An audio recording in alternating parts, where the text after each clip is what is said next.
Olá, este é o canal Inteligência do Amar 60 Mais e eu sou a Yara Ferreira Roca. Hoje eu vim compartilhar com vocês um pouquinho do que significa amar a Deus, porque este é o canal que ensina você a amar a Deus e o próximo como a si mesmo na prática, sem vínculo religioso, mas respeitando todas as religiões que as pessoas têm. Então eu gostaria de falar para vocês que se você está pensando que amar a Deus é ir na igreja todo domingo, uma vez por semana só, e acha que já cumpriu sua obrigação, já buscou a Deus, ou que você tem uma religião, por mais que você seja praticante da religião e não do relacionamento com Deus, eu quero te dizer uma coisa. Isso não tem nada a ver com relacionamento com Deus, tá? Porque Deus colocou dentro de nós para habitar em cada pessoa que faz parte da humanidade, mais de 8 bilhões de seres humanos que existem aqui na Terra, Ele colocou 24 forças de caráter, né? 8 dessas forças nos levam a amar a Deus. 8 dessas forças nos levam a amar a nós mesmos e 8 dessas forças nos levam a amar o próximo. Ou seja, elas nos ajudam a cumprir o mandamento que Deus deu lá nos tempos do Moisés e que depois ele mandou Jesus Cristo aqui na terra para cumprir esses mandamentos de amar a Deus e o próximo como a si mesmo. Na prática, Jesus não veio para fundar nenhuma religião, ele veio para mostrar como é que se ama de verdade, na prática do dia a dia. Então, ele começa com amar a Deus, porque a gente tem que ter Deus como prioridade na nossa vida.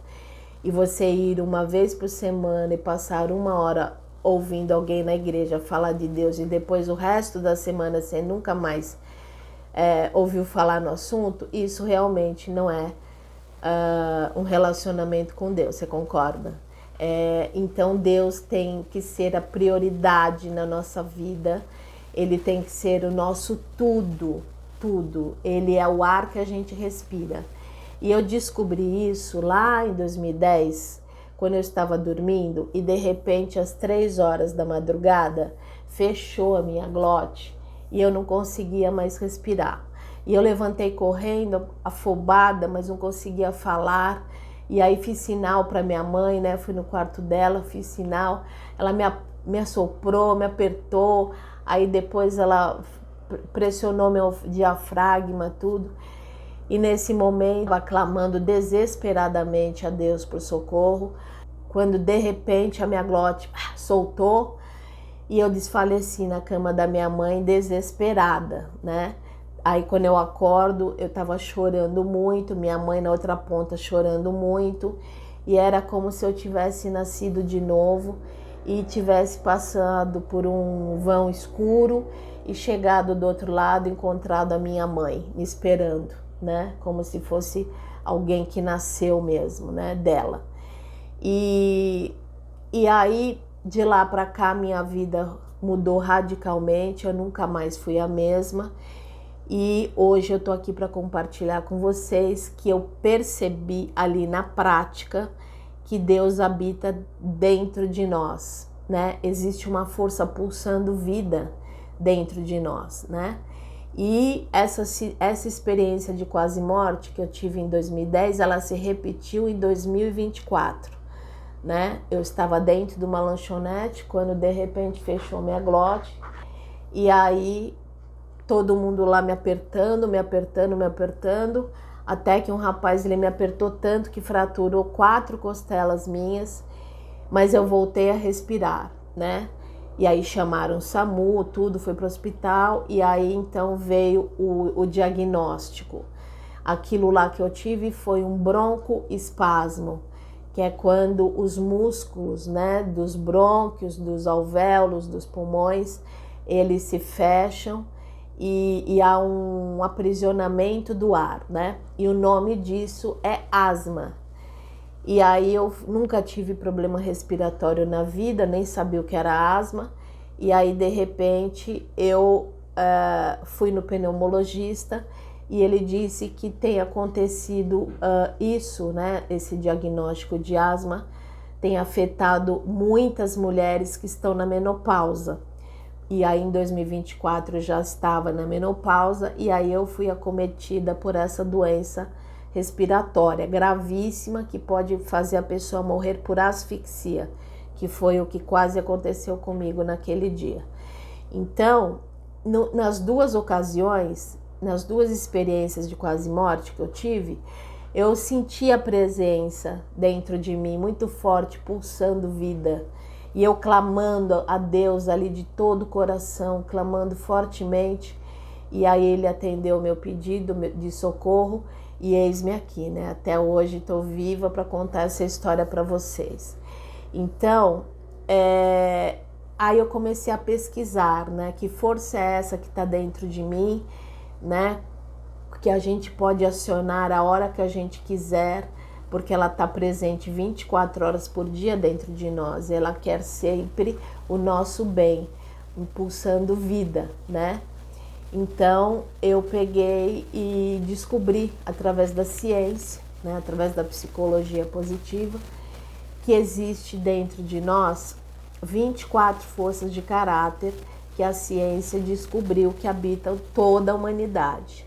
E aí eu chego à conclusão que essas forças de caráter, na realidade, são o caráter de Cristo que habita em nós, entendeu? E quando Jesus morreu, ele disse que ele precisava morrer para enviar para nós o Espírito Santo, né? Precisava enviar o Espírito Santo para nós. E aí eu descubro que quem empodera essas forças, quem unge, né? Na Bíblia está escrito ungido pelo Espírito Santo, quem unge é o Espírito Santo de Deus, que foi quem nos criou e nos deu o fôlego de vida. Então, nós temos que buscar a Deus Pai, a Jesus Cristo e ao Espírito Santo, ou seja, a Trindade Divina, diariamente e o tempo todo, né? E como que a gente faz isso? Como que a gente ama a Deus, né? Independentemente de religião. A gente ama a Deus através de jejum e oração, né, que a gente pode fazer na parte da manhã, priorizando Deus. Antes de qualquer coisa que a gente for fazer de manhã, a gente tem que orar, né? Não comer nada, ler a Bíblia, né?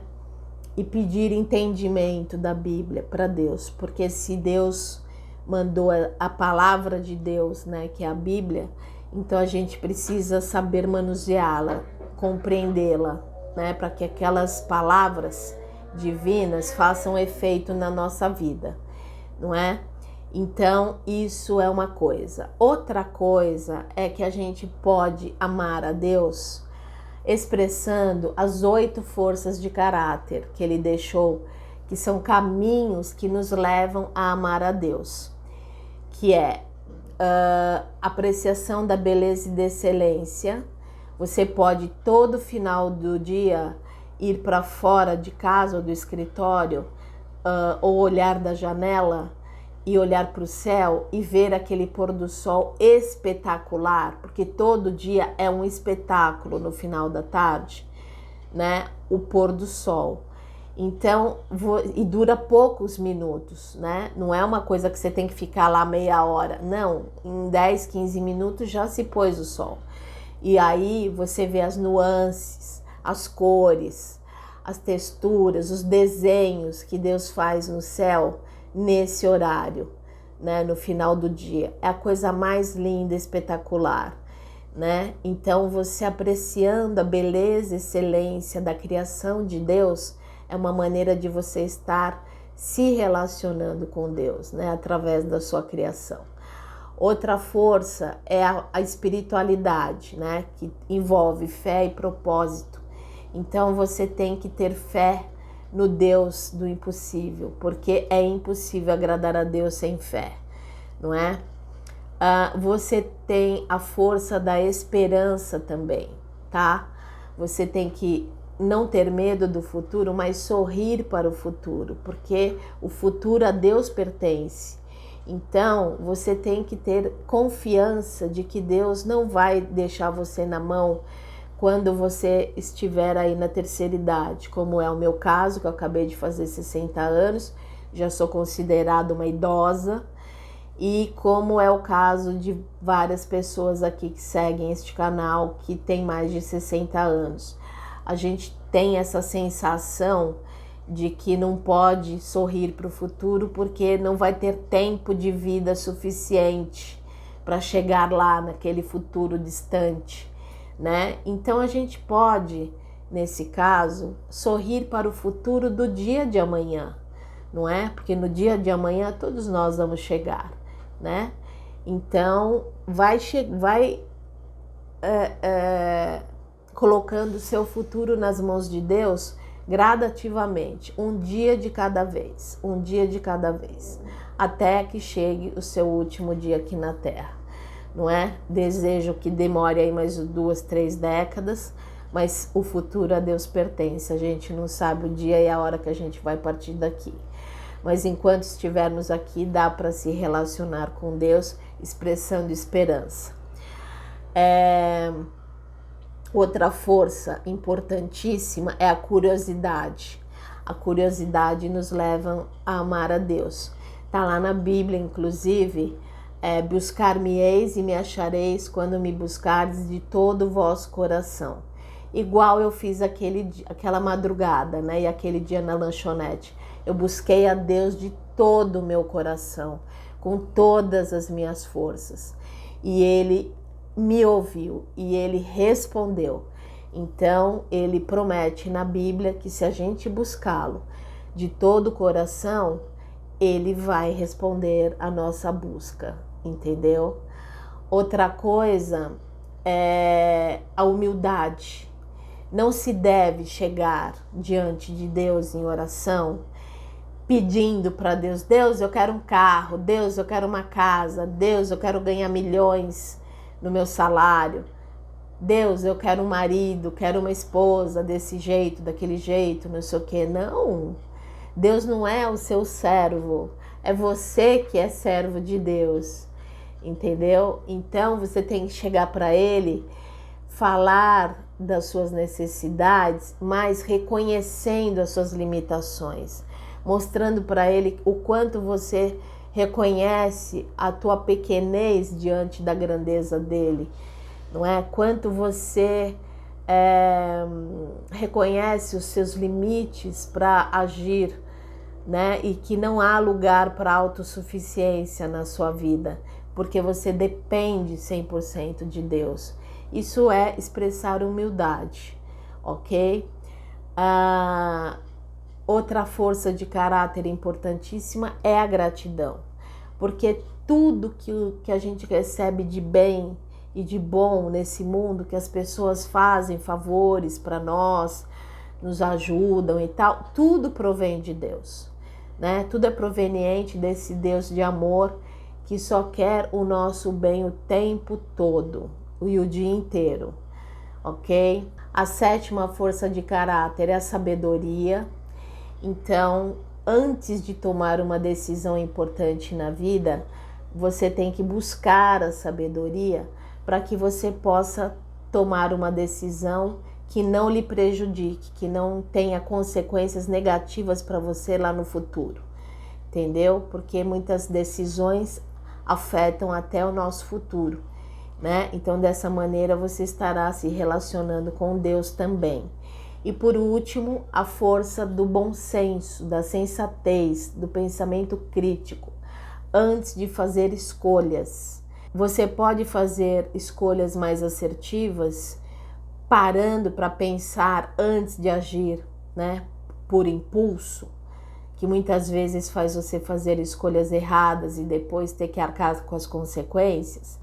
Então, o bom senso, ele ajuda muito nisso. E quando você expressa sensatez, você também está expressando o amor a Deus. Então veja, essas 8 forças de caráter, elas nos ajudam a amar a Deus na prática. independentemente de religião, né? Sem vínculo religioso nenhum. E elas estão presentes na minha vida e na sua vida 24 horas por dia, todos os dias até o final dos tempos. Elas existem no mundo, na terra, na humanidade, porque elas são a própria centelha divina habitando dentro de nós. Por isso que elas não têm fim, né? Não tem começo e nem fim, elas são divinas, essas forças. Então, vocês devem seguir esse caminho, não é? Porque essas forças, elas atuam como caminhos que nos levam a amar a Deus, amar a si mesmo e amar o próximo. E estas 8 especificamente nos levam a amar a Deus, ok? Então, espero que eu tenha ajudado vocês a compreenderem o que significa amar a Deus, né? Desta maneira muito ativa, muito prática e sem nenhum vínculo religioso. Então é isso e até o próximo vídeo. Tchau!